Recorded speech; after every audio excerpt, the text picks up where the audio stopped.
한번 합시다. 할렐루야. 이 시대를 살아가는 우리들이 어떻게 이 세상을 살아가야 되는가. 참으로 우리는 이러한 궁금증, 이러한 질문을 꼭 하면서 자기 점검을 하면서 살아가야 됩니다. 그리고 특별히 이 시대가 어떻게 돌아가는지를 기도하면서 성령의 인도하심을 따라 분별하면서 지혜자로 살아가야 된다 하는 겁니다. 세상에서도 지혜로 살아야 되고 영적으로도 지혜자로 살아가야 된다라는 말씀이에요. 가만히 우리나라를 들여다보면은 오늘날 좌파와 우파로 나뉘어 있는 듯한 모습을 보게 됩니다. 목사님들도 만나보면은 우파에 대한 이야기를 조금만 두둔하는 듯이 얘기하면은 뭐 생각을 하고 그럴 대답을 듣고 그럴 겨를이 없이 예민 반응을 보여요. 이분은 좌파 목사예요. 반면에 좌파에 대한 조금 유익한 이야기, 좋은 이야기들 하면은 뭐 대답을 충분히 하거나 생각을 해볼 겨를도 없이 예민 반응을 일으킵니다. 이런 분들은 우파 목사예요. 교회에는 좌파 성도님들도 있고 우파 성도님들도 있으니 일체 얘기해서는 안 됩니다 하는 목사님들도 있어요. 이분들은 다름 아닌 친묵 목사입니다. 과연 성경에서 선지자들은 어떻게 살았을까? 그 한 시대를 선지자로 사역하면서 어떻게 살았을까? 나단 선지자는 다윗 왕이 잘못했을 때 바로 당신이요 라고 외쳤어요. 그러나 정치는 하지 않았습니다.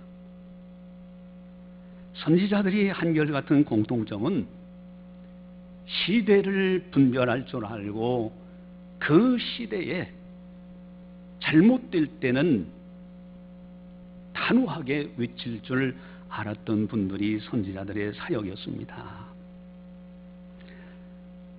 기독교인이란 뭐냐? 마태복음 5장 13절 14절에 너희는 세상의 소금이다. 소금이 있으면 주위에 썩지를 않아요. 너희는 세상의 빛이라. 빛이 있으면 주위가 환해집니다. 한마디로 영향력을 끼치는 사람들이 그리스도인이에요. 성도예요. 다른 표현으로 한다면 영적 지도자들입니다. 무슨 술수나 써가지고 사람들의 눈이나 가리고 자기들의 이득을 취하는 사람들이 아니에요. 선한 영향력, 용서와 사랑으로 덮어줄 줄도 알고 좌절하고 낙심하는 사람들에게는 미래의 소망을 줄 수도 있고 이런 사람들이 기독교인이다라는 말씀이에요.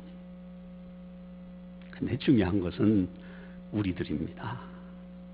여러분들은 장신교에서 신앙생활을 해요. 나는 장신교의 담임 목사예요. 여러분 성도님들이 생각할 때 우리 송 목사님은 도대체 좌파 목사님이 되기를 됐으면 좋겠는가 아니면 우파 목사님이 됐으면 좋겠는가 아니면 친묵 목사 아무 이야기도 하지 마십시오. 그런 목사가 됐으면 좋을까? 여러분들 스스로 생각을 해보세요. 반대로 담임 목사인 저로서 우리 성도님들이 좌파 성도님들이 됐으면 좋을까? 아니면 우파 성도님들이 됐으면 좋을까? 아니면은 종교는 정치와 분리되어 있으니 그저 잠잠히 있는 성도들이 됐으면 좋을까? 여러분들이 내가 바라는 저 송 목사님이 바라는 그것이 뭘까? 라고 한 번쯤 생각을 해보시기 바랍니다. 저는 분명하게 말씀드립니다. 좌파되지 마세요. 또다시 말씀드립니다. 우파되지 마십시오. 또다시 말씀드립니다. 잠잠하지 마세요. 할 말이 있을 때는 기도하고 해보세요. 그러면 어떤 성도가 되기를 송 목사는 원할까? 하나님파가 되십시오. 철저하게 하나님 중심이어야 됩니다.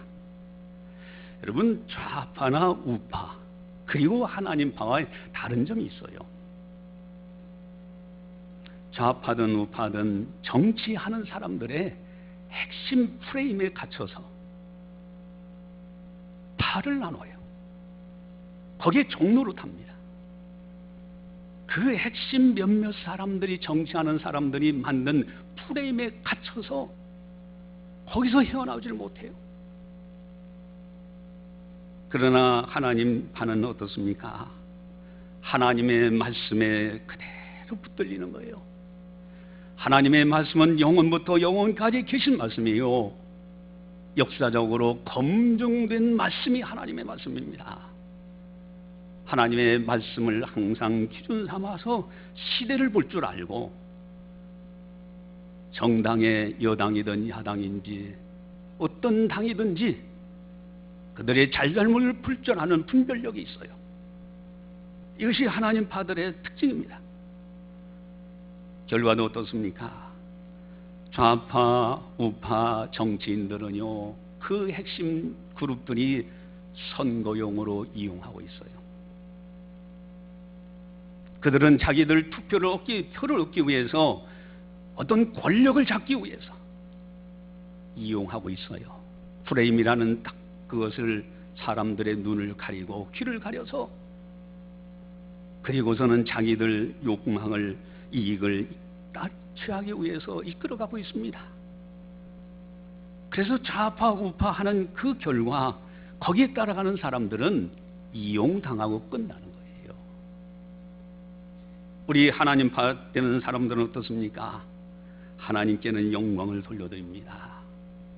그리고 하나님이 기뻐하시는 하나님의 말씀을 따라서 참 사람을 사랑하고 그 가운데 진정한 인간의 행복을 만들어가고요, 하나님의 공의를 실천하고 오른손이 한 것을 왼손이 모르게 하는 진정한 선행을 이루면서 샬롬의 세계를 만들어가는 사람들이 하나님파의 사람들이에요. 기독교는 세상에서도 지혜자로 살고 영적으로도 하나님의 사람답게 살아야 됩니다. 할렐루야. 예, 우리 주보지를 한번 보겠습니다. 주보지의 5장, 마태복음 5장, 마태복음 6장을, 에베소서 5장을 보겠습니다.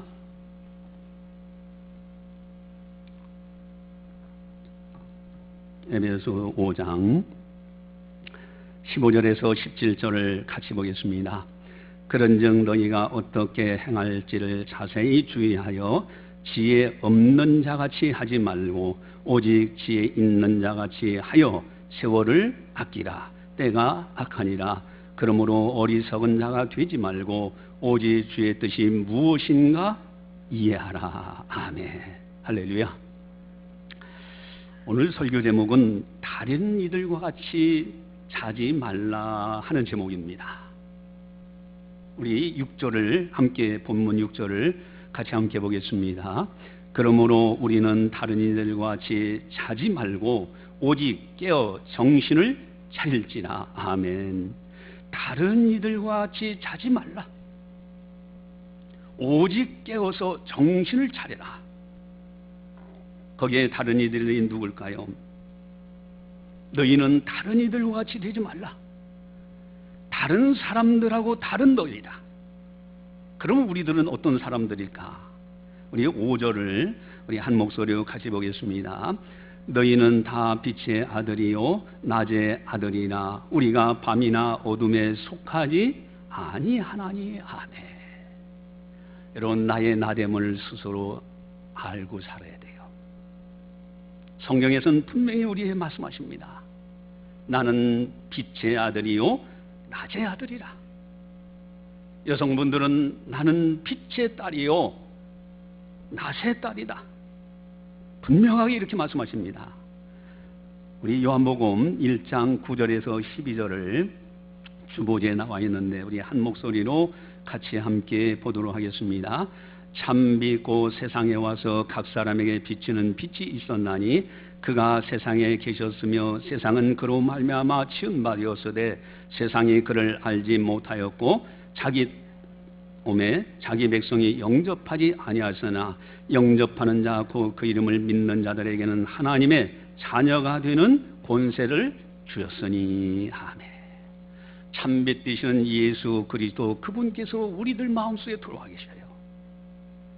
당연히 내가 내 안에 계신 예수 그리스도 빛 되신 그분으로 인해서 나는 빛의 자녀가 저절로 되는 거예요.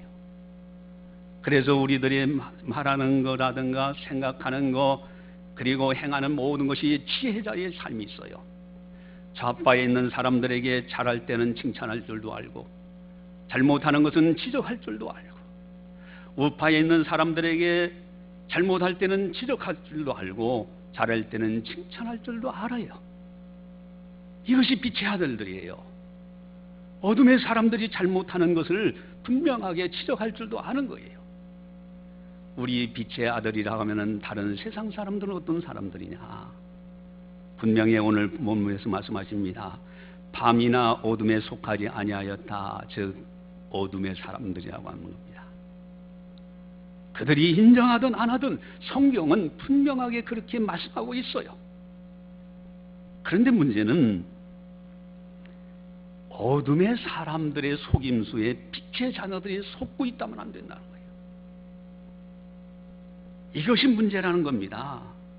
그래서 오늘 바울은 외칩니다. 그들과 같이 자지 말라. 오직 깨어 정신을 차리라고 분명하게 오늘 성경에서 우리에게 외치고 있는 겁니다. 좌파 우파가 아닌 하나님께 속한 자, 시대의 영적 지도자, 선한 영향력을 끼치는 하나님의 사람으로 살아간다는 것이 너무너무 중요한 거예요. 그 비결이 뭐냐? 여러분, 우리는 하나님께 속한 자라는 분명한 믿음을 가지고 세상을 들여다보는 그런 항상 그 자세를 가지고 있어야 돼요. 제가 군대 생활을 할 때 저쪽 완도에서 했습니다. 완도 해남 장흥 관산 그 바닷가에서 이제 해안선을 이렇게 지키고, 특별히 이제 그 치안본부 쪽에 소속이 돼서 하다 보니까 좀 자유가 있었어요. 어쨌든 마을에 몇 단위의 주민들이 이렇게 여러 가구들이 살고 있는데 정신이 나간 아가씨 한 분이 있어요. 그분이 그냥 길을 다니면서 이렇게 그냥 혼자서 이 말을 합니다. 여기 이 얘기도 하고 저 얘기도 하면서 막 웃기도 하고 혼자서 다 모든 걸 다 해먹어요. 그런데 그때 언뜻 들은 그 말 한마디가 지금도 귀에 생경한데, 우리나라 지역 감정 이렇게 생긴 것이 삼김 때문에 생겼다 그래요. 야, 대단한 분이에요. 정상적인 사람보다 나아요. 여러분, 정치하는 사람들이 프레임을 짠 거예요. 표 하나 얻기 위해서 우리 호남 사람 뭉쳐야 됩니다. 우리 경상도 사람 뭉쳐야 됩니다. 저 호남 사람들이, 저 경상도 사람들이 우리에게 이렇게 하고 어쩌고저쩌고 하면서 그 프레임 안에 딱 가둬놓으니까 거기서 헤어나지 못하고요. 심지어 그 영향력이 기독교계에도 와서 무슨 투표를 한다고 하면은 어디 지역 사람이라면 무조건 그 사람이 어떤 사람이냐 보지도 않고 표를 찍는 그런 일들도 있더라고요. 여러분, 이게 바로 좌파 우파 프레임에 갇힌 거예요. 우리 하나님의 사람들은 그렇게 돼서는 안 된다는 겁니다. 그들의 속음수에 빛의 자녀들이 절대 거기에 갇혀서는 안 되는 거예요. 어떤 아무리 그럴듯한 이야기를 한다 할지라도 세밀하게 기도하면서 들여다보고 하나님께 기도할 수 있는 사람이 돼야 돼요. 그럴 때 성령께서는 깨닫게 하십니다. 분별력을 주시는 거예요. 지금 적폐라는 용어가 참 많이 나옵니다. 여러분 그것도 하나의 프레임을 잘 보셔야 돼요. 적폐 정산을 반대하는 사람 아무도 없어요.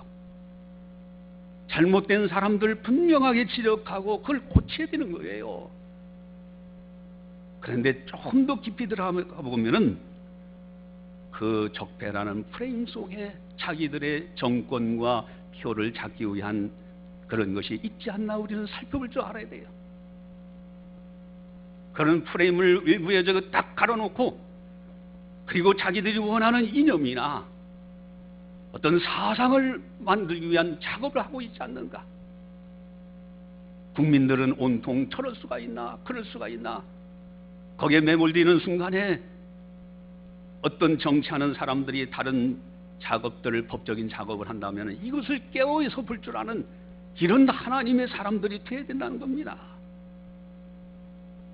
이번에 조찬 기도회에 참 많은 분들이 모여가지고 기도회를 했는데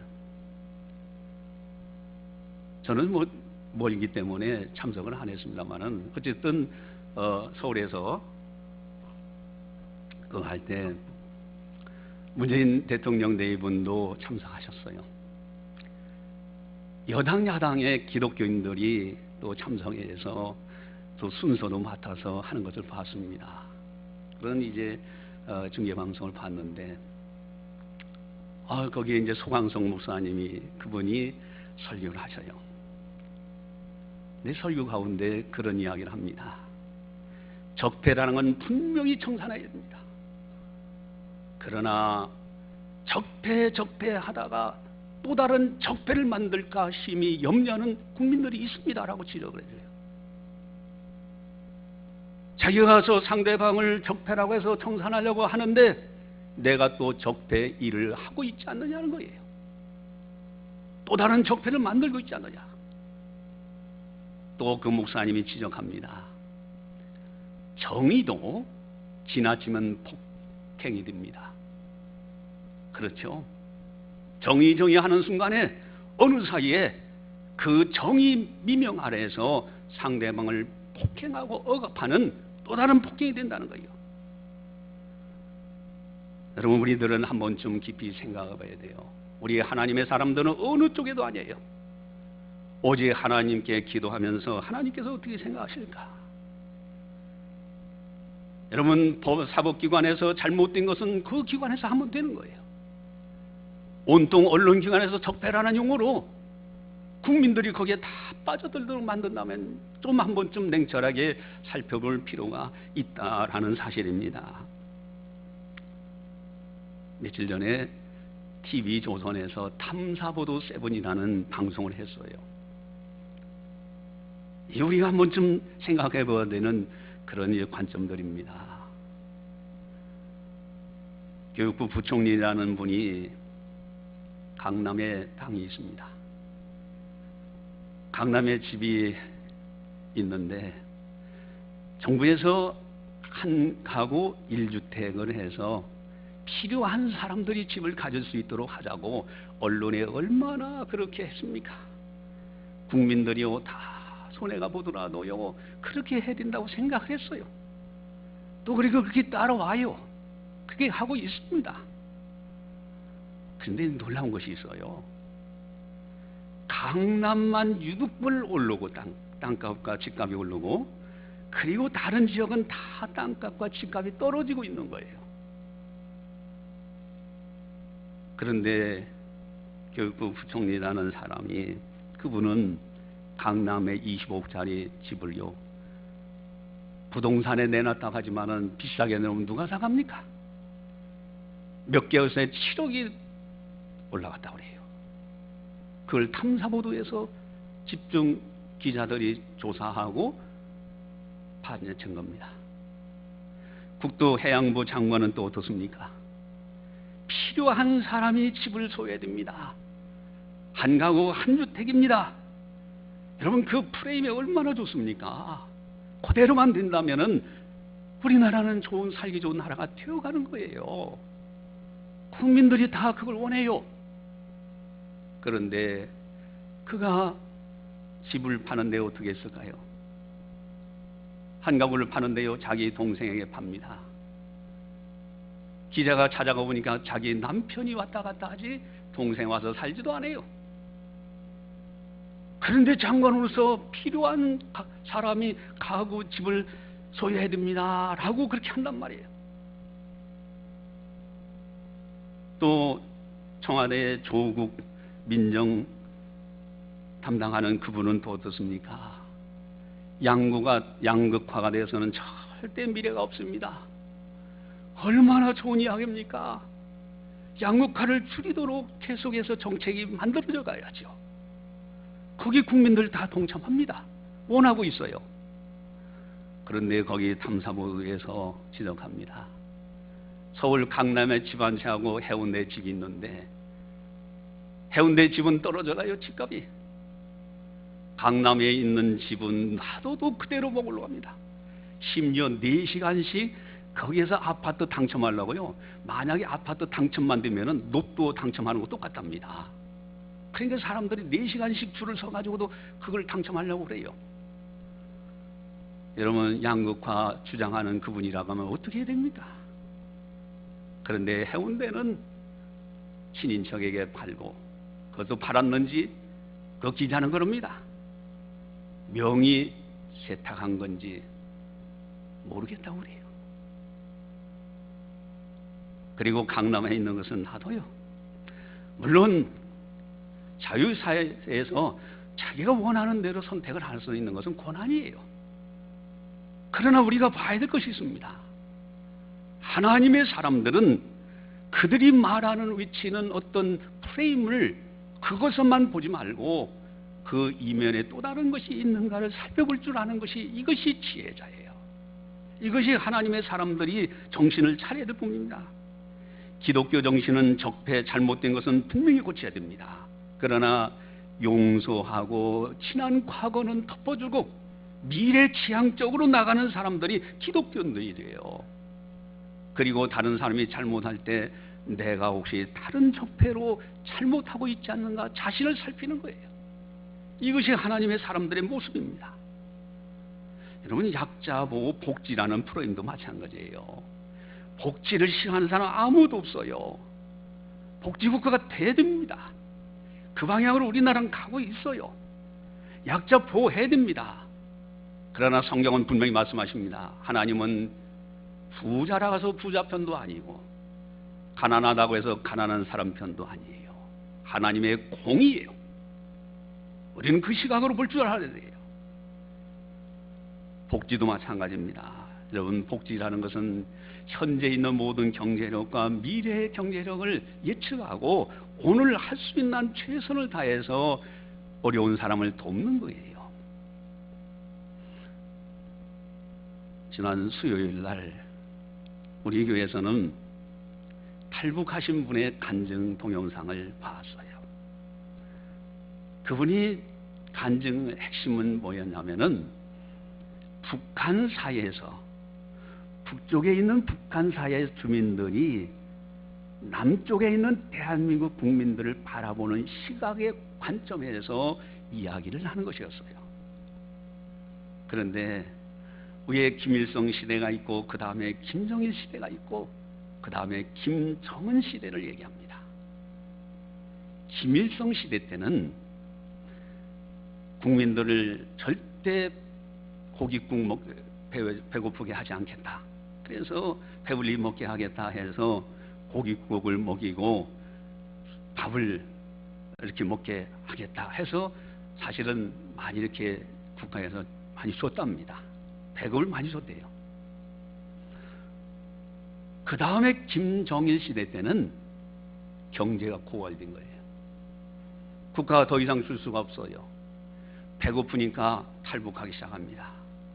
근데 김일성이가 그 당시에 통치하면서 나눠주면서 저 남쪽에 있는 남한은 미국 사람들이 무기 팔아먹고 다 억압을 하기 때문에 배고파가지고 거지들이 많고 판잣집에서 산다. 그래서 100% 그 북한 주민들은 대한민국은 그런 나라인가 보다라고 믿었답니다. 100% 믿었대요. 그런데 김정일 시대 때 이 경제가 고갈되기 시작하니까 이제는 굶어 죽어는 사람들이 생겨난 거예요. 그 사람들이 탈북하기 시작합니다.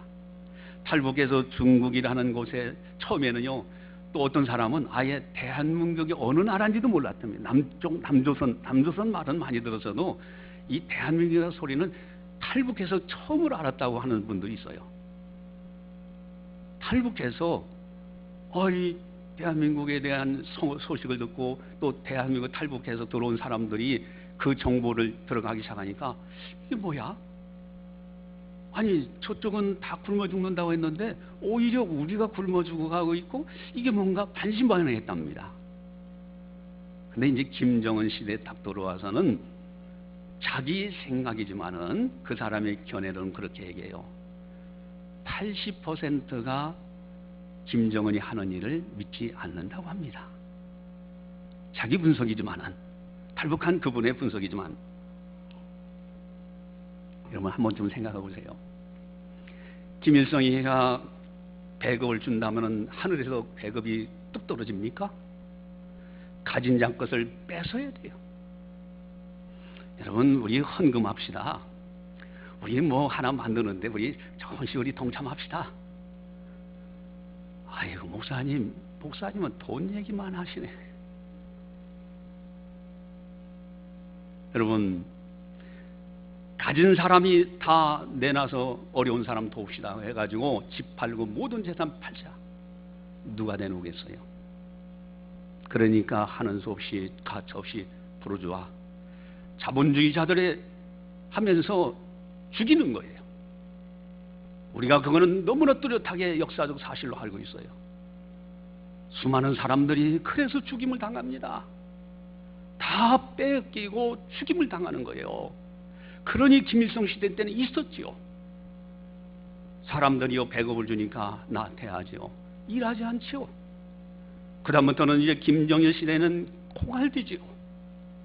그러니 굶어 죽는 사람이 있을 수밖에 없지요. 김정은 시대는 더합니다.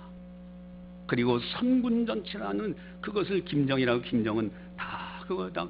또 김정은은 핵까지도 해가지고 규제 대상이 되어버리니까 더더욱 그런 거예요. 여러분 그 주민 입장에서 한번 좀 생각해 보세요. 야, 여러분들은 국가에서 무상으로 나눠주고 먹을 것도 주고 옷도 주고 잠잘 집도 주고 그러니 얼마나 좋아요. 그 프레임 앞에 그냥 다 갖춰져 버린 거예요. 여러분 기독교는 그런 데 속지 않습니다. 그러니 교회는 없어져야 돼요. 숙청 대상 1호는 교회입니다. 목사님, 장로님들 살아남을 수 없어요. 제가 볼 때는 만약에 김일성 시대 때 우리가 살았다면 여기 살아남을 사람 아무도 없을 거예요.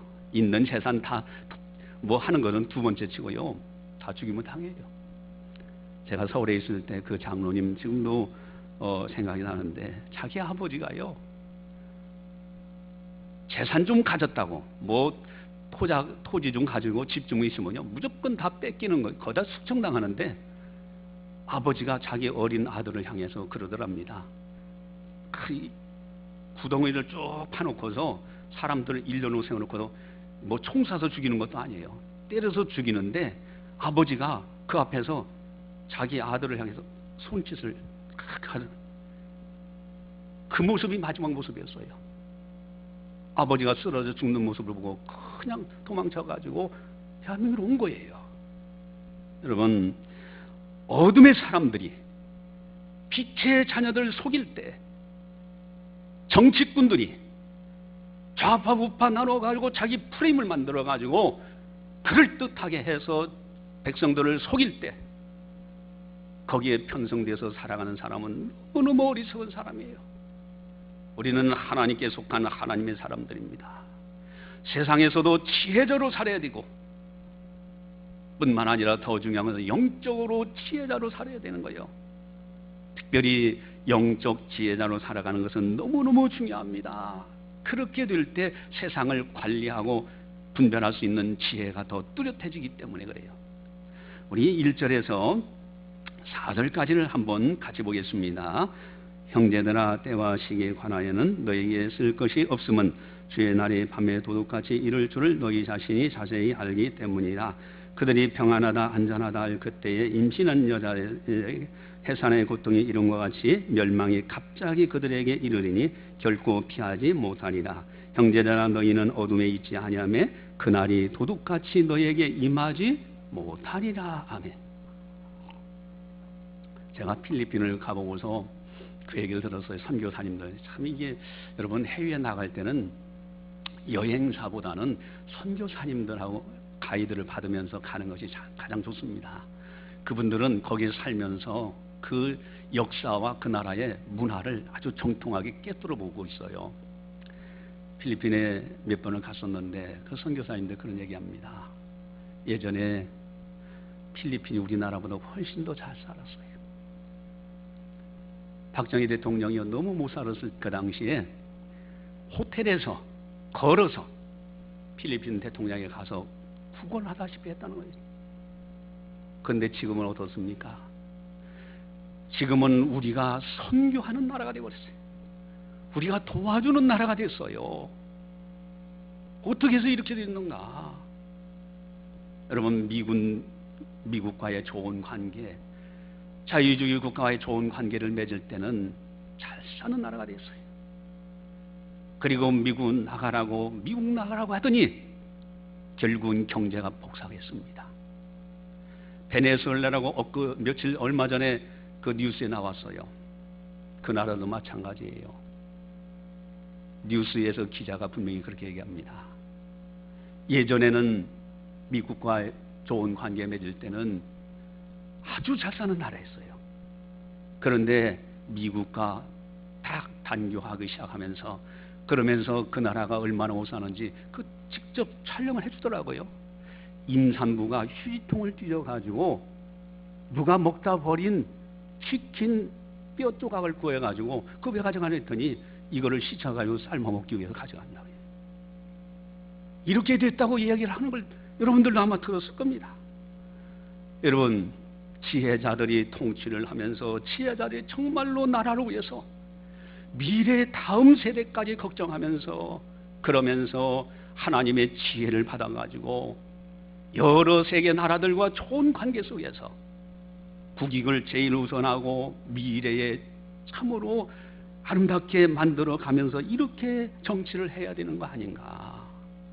그렇지 않을 때는 어느 순간에 평안하다 그저 줄 때는 다 좋아하죠. 복지 나빠하는 사람 누가 있겠습니까?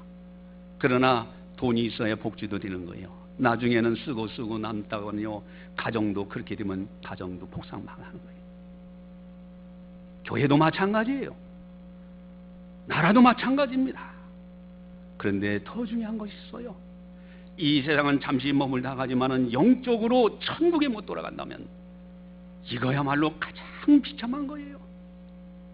우리나라 복음화 너무너무 중요합니다. 어느 순간에 평안하다 괜찮다 할 그때에 그대로 멈춰라 할 그때가 있습니다. 노아의 방주 사건 120년 걸쳤죠. 여러분들이 김명은 박사가 강의하는 걸 보았어요. 할아버지 한 분이 뭘 들고서 그 방주 옆에 서 있는데 언뜻 보기에는 노아같이 생겼어요. 근데 노아가 아니라 동네 할아버지라고 분명히 얘기하잖아요. 할아버지가 돈 갖고 와서 이거 줄 테니 나 좀 태워달라고. 여러분 한 번 하나님께서 닫던 문은 사람이 못 여는 거예요. 마지막 때 영적으로 깨어있는 거 이것이 너무너무 중요해요. 영적으로 지혜자로 사는 거 너무너무 중요합니다. 우리 7절에서 9절을 다시 한번 같이 보겠습니다. 자는 자들은 밤에 자고 취하는 자들은 밤에 취하되 우리는 낮에 속하였으니 정신을 차리고 믿음과 사랑에 호심경을 붙이고 구원의 소망에 투구를 쓰자. 하나님이 우리를 세우심은 노하심에 이르게 하심이 아니요 오직 우리 주 예수 그리스도로 말미암아 구원을 받게 하심이라. 아멘. 여러분 호심경이라는 것은 방어무기입니다. 이것은요 헝겊이라든가 뭐 이런 조각 같은 걸 쇠조각이라든가 이런 걸 통해서 화살이 날라와도 뚫지 못하도록 가슴에 붙이는 거예요. 구원의 투구도 방어용입니다. 화살이 날라왔을 때 머리를 뚫지 못하도록 하는 거예요. 기독교인은요, 다른 사람 공격해서 어려움에 처하게 하지 않습니다. 방어를 잘해야 돼요. 근데 세 가지입니다. 고린도전서 13장 13절에 뭐라고 되어 있을까요? 우리 주보지에 고린도전서 13장 13절을 같이 한번 보겠습니다. 그런즉 믿음, 소망, 사랑 이 세 가지는 항상 있을 것인데 그 중에 제일은 사랑이라. 아멘. 방어하는 가장 중요한 무기가 뭐냐? 영적으로 믿음입니다. 그리고 사랑이에요. 여기에 누가 간섭할 수 없어요. 그리고 소망입니다. 소망을 가진 사람은 절대 흔들림이 없어요. 믿음과 사랑의 호심경, 그리고 소망의 구원의 투구를 가지고 어둠의 세력에 속지 아니하고 빛의 자녀답게 잘하는 건 잘한다고 칭찬해주고 잘못하는 건 잘못한다고 지적할 수 있는 그런 지혜자로 살아야 되지 않느냐 하는 겁니다.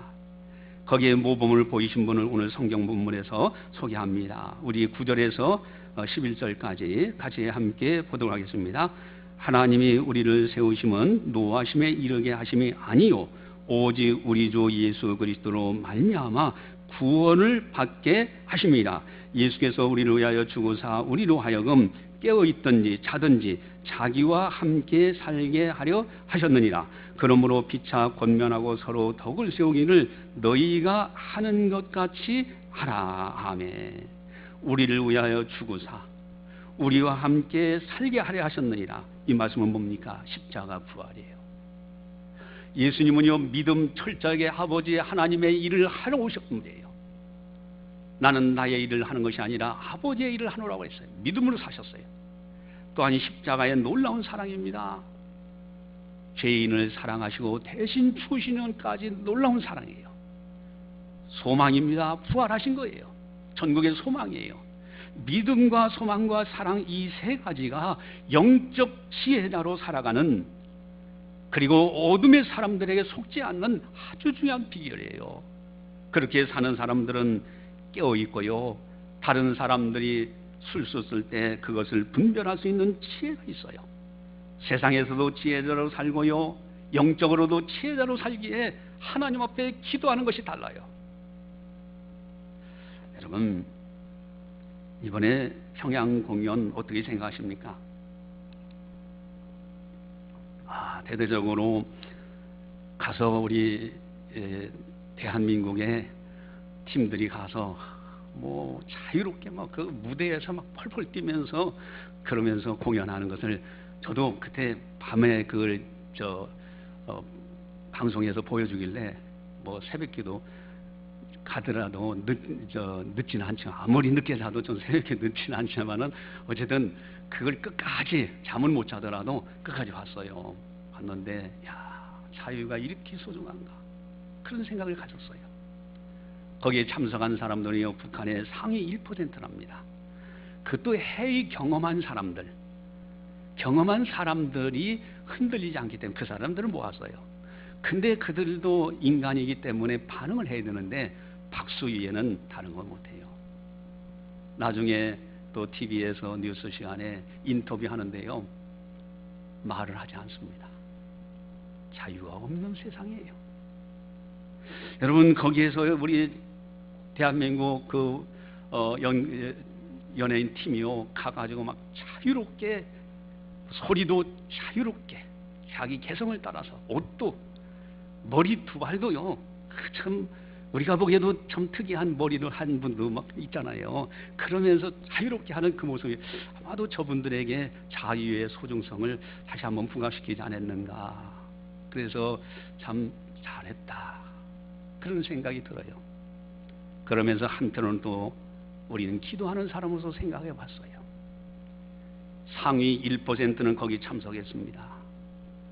지금도 굶어 죽어가면서 쓰레기통을 뒤지는 우리 동포인 그분들은 어떻게 되는 거예요?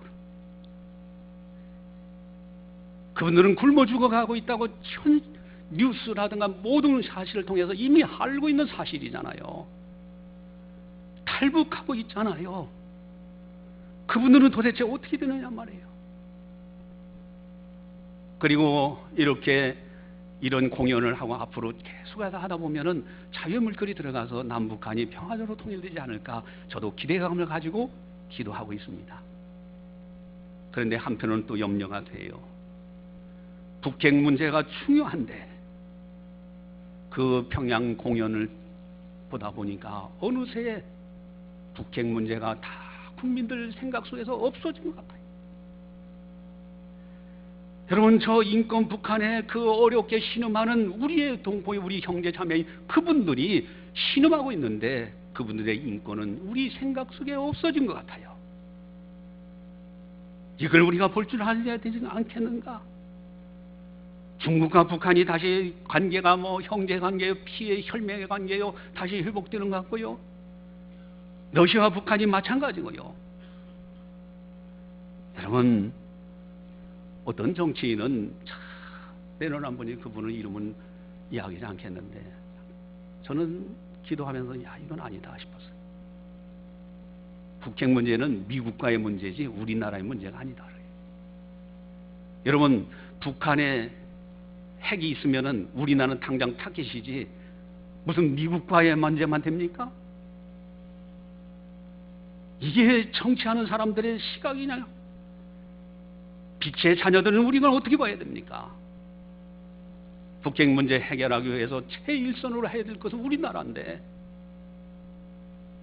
우리나라는 오히려 그 생각이 온데간데 없어지고요. 심지어 이용호 북한 외무상이라는 사람이 여러 나라들과 만났는데요. 거기서요 사람들한테 뭐라고 얘기합니까? 이렇게 남북한이 평화적으로 공연할 수 있었는 것은 북한이 핵을 완성하기 때문입니다라고 뉴스에 분명히 나왔어요. 이게 뭡니까 도대체? 우리 기도하는 사람들은 예민하게 바라봐야 돼요. 정치하는 사람들이 어떤 프레임을 만들어가지고 개헌한 자유를 빼버리는 자유, 대한민국 하나님이 주신 자유예요. 믿음의 선진들이 피를 흘리고 목숨 버려가지고 이룩한 그 자유를 헌법에서 빼버리면요 산하 법들이 다 고쳐지게 돼요.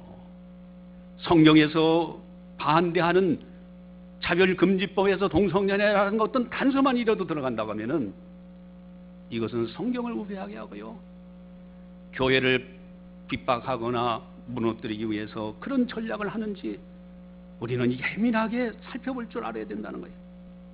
더 중요한 것은 영적 지혜.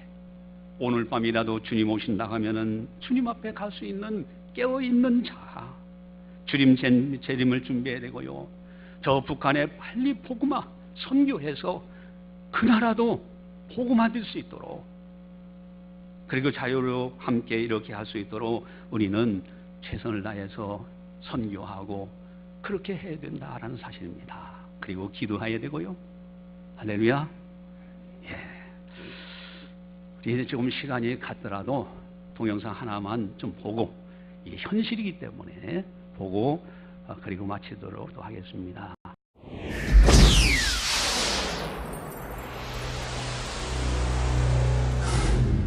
지난 7월 16일 3명의 탈북 여성이 시카고를 방문했습니다.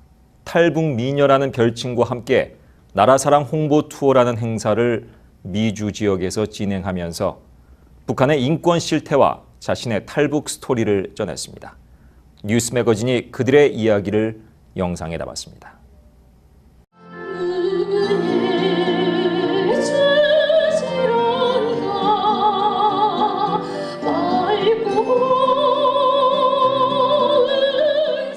평양 인민보안성 협주단에서 성악배우로 활동했던 한서희 씨. 가곡 그리운 금강산을 부릅니다.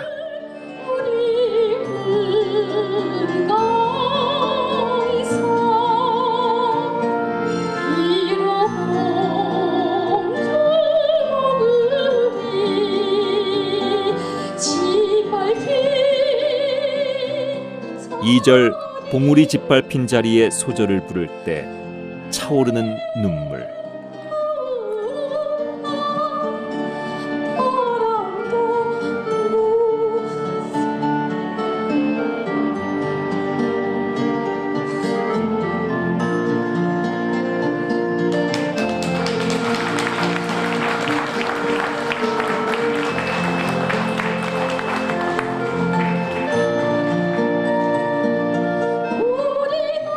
노래를 계속 이어보려고 노력하지만 가슴을 저미는 고향 생각에 노래를 중단합니다.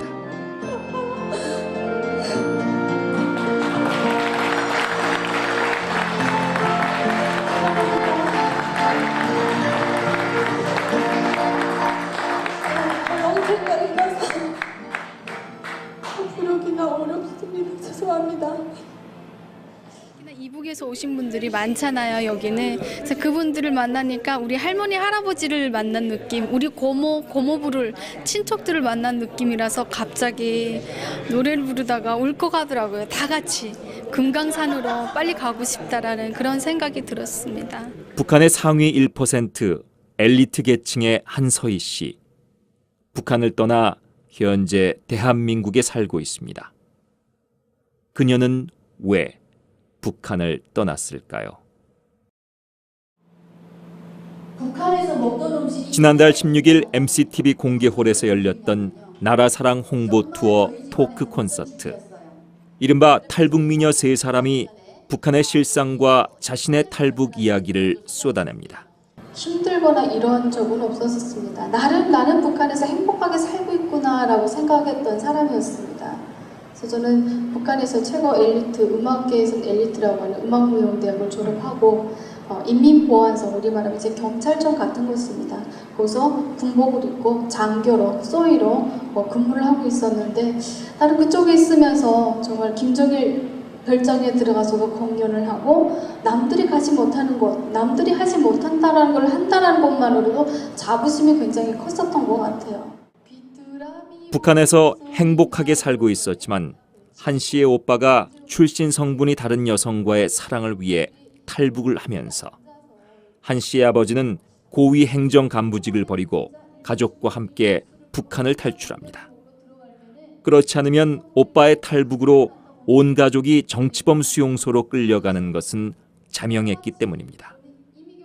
한 씨 자신도 사랑하는 사람이 있었지만 이별을 하고 북한을 떠나 몽골을 거쳐 4개월 만에 대한민국의 품으로 왔습니다. 같이 못 가져서 미안하다고. 꼭 살아라고 저한테. 그래서 정말 그분한테 너무 미안한 마음이 너무 크게 들더라고요. 그래서 이렇게 헤어져서 부모님과 같이 두만강을 넘었는데 오빠가 너무 원망스러운 거예요. 오빠가 너무 이기적인 것 같다. 자기 사랑을 위해서 우리 가족을 이렇게 버린 오빠가 어떻게 이럴 수 있을까 하고 오히려 오빠를 굉장히 원망했습니다.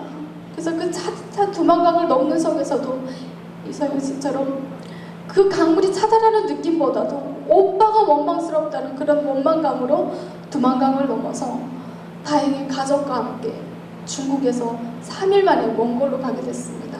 근데 그 몽골 사막에 도착하니까 그때부터는 저희 가족끼리 누구의 안내도 받음 없이 혼자서 그냥 그 몽골 국경 경비들을 찾아 헤매야 되는 거였어요.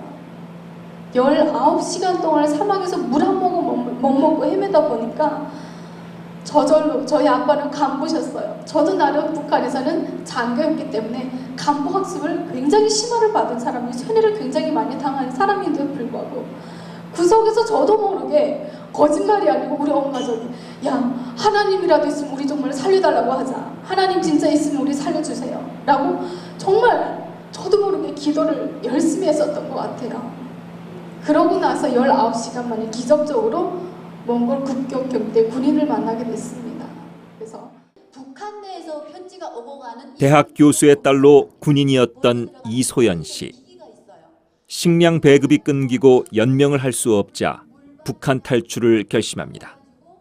북한 땅에서 내가 정말 군생활도 했고 국가를 위해서 희생과 헌신도 해봤지만은 굶어 죽는 것이 이렇게 쉽구나라는 생각에 차라리 그럴 거면 탈북하자. 근데 탈북할 때 저는 이런 대한민국이 있는지도 몰랐고요. 이런 미국 사회가 있는지도 몰랐습니다. 그냥 배고파서 탈북했어요. 배가 고파서. 그래서 두만강을 건넜는데 2006년에 처음 두만강을 건넜습니다. 북한을 탈출한 그녀는 조선족의 인신매매를 강력하게 거부하다 두만강에 버려지고 북한 당국에 발견돼 갖은 고문이 수반된 감옥 생활을 합니다. 근데 나오고 나니까 한 번 탈북했던 저는 영원한 반역자고 영원한 죄인이었고요. 그래서 북한 땅에서 제가 할 수 있는 게 아무것도 없었습니다.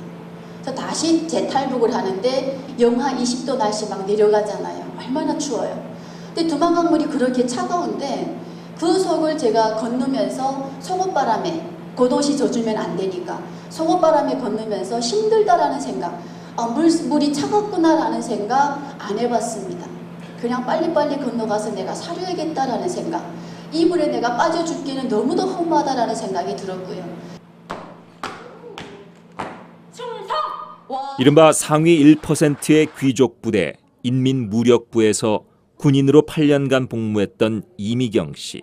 저의 꿈은요, 김일성, 김정일이 내 이름 세 글자를 알아주는 게 꿈이었어요. 그래서 장군님이 딸이 되는 게 꿈이었어요. 그래서 저는 당비서가 되고 싶었어요.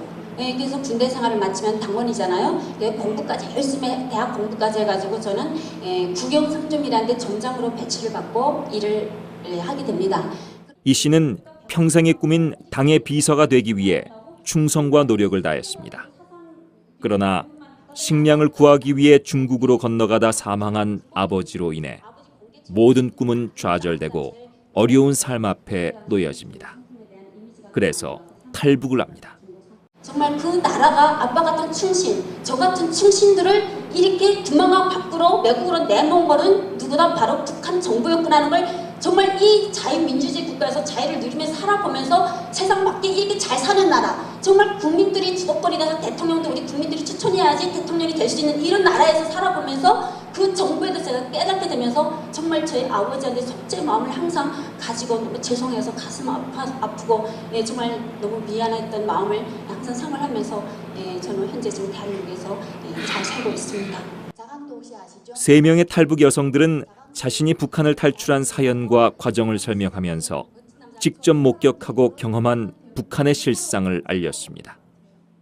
그 별장에 들어가서 김정일을 봤을 때 깜짝 놀랐습니다.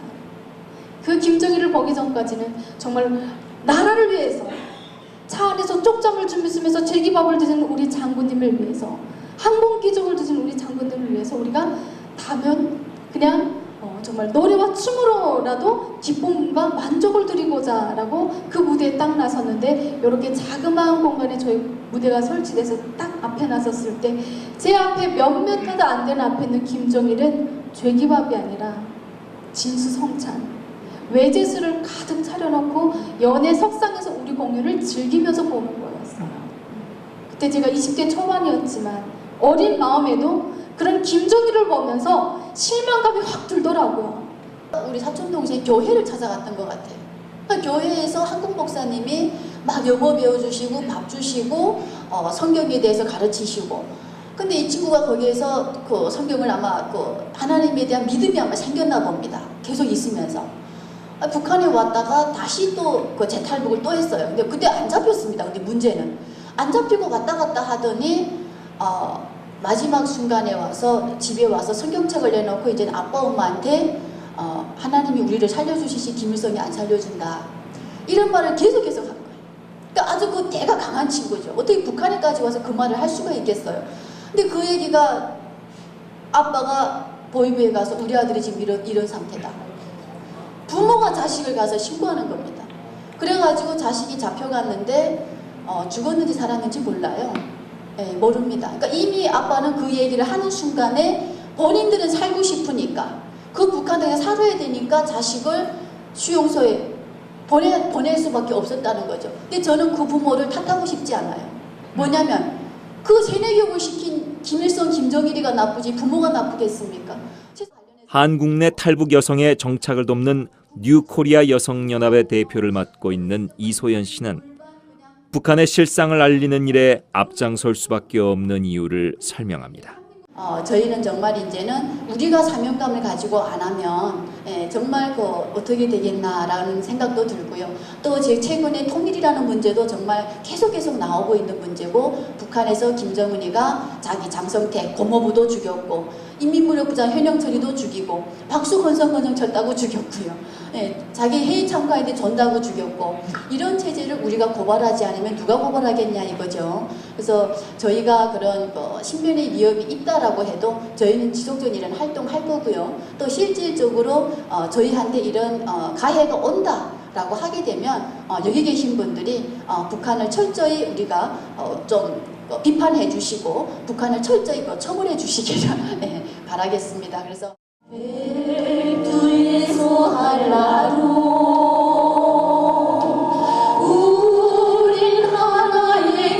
1시간 반여 이어진 토크 콘서트는 북한 가요 다시 만납시다와 함께 마무리됐습니다.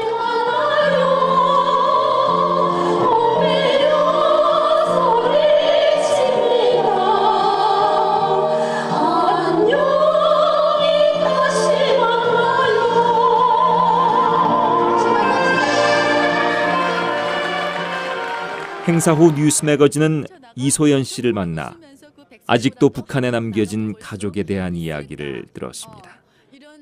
저는 그 북한에 남겨진 가족이 있는데 탈북할 때는 내 가족 같이 살고 싶었지만은 탈북이라는 그 길이 늘 위험이 딸려 있고 다 같이 죽을 수도 있고 하기 때문에 내가 먼저 가서 남겨진 내 가족을 살려야겠다. 이런 희망 하나를 놓지 않고 탈북을 했던 것 같습니다. 그래서 남겨진 가족을 생각할 때 그때 당시는 남겨진 가족에 대한 아무런 생각도 없었고 내가 무조건 탈북을 성공을 해야만이 내 가족은 내가 살린다 이런 생각을 했죠. 근데 어려워. 가끔 꿈에도 이렇게 가족들이 생각나시고 그러죠? 제가 대한민국 와서 날마다 기도하죠. 오늘 밤 꿈에는 우리 엄마 얼굴이라도 보게 해달라 기도하죠. 근데 꿈에도 잘 안 오십니다. 엄마가 꿈에라도 와서 그래 내가 잘 살아있다 얼굴이라도 보여주셨으면 좋겠는데 보고 싶은 가족은 꿈에 잘 안 나오고요. 제가 대한민국 와서 3번 정도 꿈에 오셨는데 그때는 또 다음 날이면 걱정이 돼요. 엄마가 아파서 내 꿈에 오신 거 아닌가? 정말 몸이 아파서 나 만나기 전에 돌아가시면 어떡할까? 그런 죄스러운 마음이 늘 있죠. 그러니까 탈북할 때 내 가족을 살려야 되고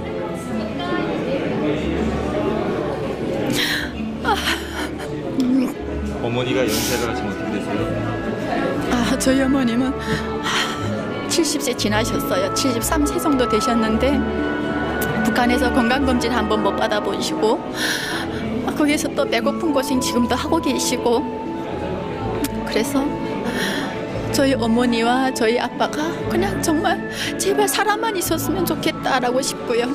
제가 탈북을 할 때 저는 불효를 했죠. 나 혼자 살겠다고 탈북해 왔기 때문에 정말 제발 부모님이 살아계셔서 제가 효도할 수 있는 기회가 왔으면 좋겠어요. 그래서 저는 정말 소원이 하나 있다면 엄마랑 같이 사우나 한번 가보는 거 이게 저의 소원입니다. 통계에 따르면 현재 미국 내 탈북자 수는 약 300명. 대한민국에는 3만 명이 정착했고 중국에는 아직도 10만 명이 떠돌고 있습니다.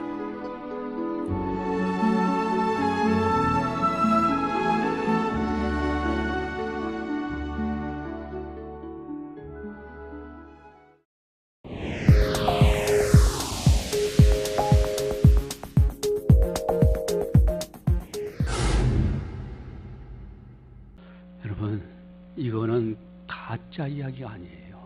현실의 이야기지 전설의 이야기도 아니고 소설 속의 영화 속에 있는 이야기가 절대 아닙니다. 자유 대한민국, 하나님이 주신 자유, 믿음의 선진들이 목숨 걸고 순교하면서까지 지켰던 이 자유 대한민국의 자유를 굳게 지켜야 돼요. 나라를 위해서 기도하세요. 문 대통령을 위해서 기도하세요. 정치하는 사람들을 위해서 기도하세요. 우리는 빛의 자녀요 낮의 자녀들입니다. 어둠의 사람들에게 속지 마세요. 분명하게 기도하면서 이 나라의 미래, 우리 다음 세대가 더 행복하고 풍요롭게 잘 살 수 있고 복음만 해서, 그리고 저 북한에도 복음이 들어가서 그 땅도 행복의 땅이 되도록 위해서 기도하시기 바랍니다. 할렐루야. 예, 기도하시겠습니다. 사랑의 하나님 아버지, 참으로 오늘 귀한 말씀을 들었습니다. 너희는 낮의 아들이요 빛의 아들이라고, 빛의 자녀, 어둠의 자녀가 아니라고. 그러나 우리가 이 땅에 거하는 동안에 그만 어둠의 사람들에게 속아서 분별력 없이 살 때가 있습니다. 우리의 부족함을 용서하시고 우리 하나님의 사람들, 세상의 빛이요 세상의 소금인 우리 하나님의 사람들에게 성령 충만하여 성령의 지혜와 은사와 능력으로 분별력 있고 하나님의 말씀의 기준에서 세상을 보고, 그리고 이 나라를 위해서 기도하고 저 북녘 땅을 위해서 기도하는 우리 하나님의 거룩한 성도들 다 되게 하여 주시옵소서. 저 북녘 땅에 속히 복음이 전파되어지게 하시고 악행하는 정권 속히 무너지게 하시고 신음하는 우리 백성들 속히 해방되어져서 남과 북이 평화적으로 통일되어 참으로 자유롭게 왕래하며 행복한 이 한반도가 속히 될 수 있도록 은총 베풀어 주시옵소서. 하나님께서 주신 이 자유 대한민국, 자유를 굳게 지키는 우리 하나님의 사람들, 기독도들 다 되게 하여 주시옵소서. 이 자유 대한민국에 살면서도 감사치 않고 불평하고 원망하고 하나님 섬기는 걸 게으르게 하는 어리석음을 범하지 않도록 우리 택한 백성들이 깨어있도록 지각을 뛰어나게 하시고 깨우쳐 주시옵소서. 너희는 다른 이들과 같이 자지 말라. 영적 잠을 자지 말라. 오직 깨어 정신을 차리라. 주님 말씀 그대로 순종하며 깨어서 기도하며 또 장차 이 나라를 잘 만들어갈 수 있는 우리 믿음의 성도들 다 되게 하여 주시옵소서. 그 역량을 가지고 우리 한국교회가 세계 만방에 복음을 전하는 제사장적 사명을 감당하는 이 나라 될 수 있도록 은총 베풀어 주시옵소서. 모든 영광 주님께 올려드리오며 예수님의 이름으로 감사 기도드리옵나이다. 아멘.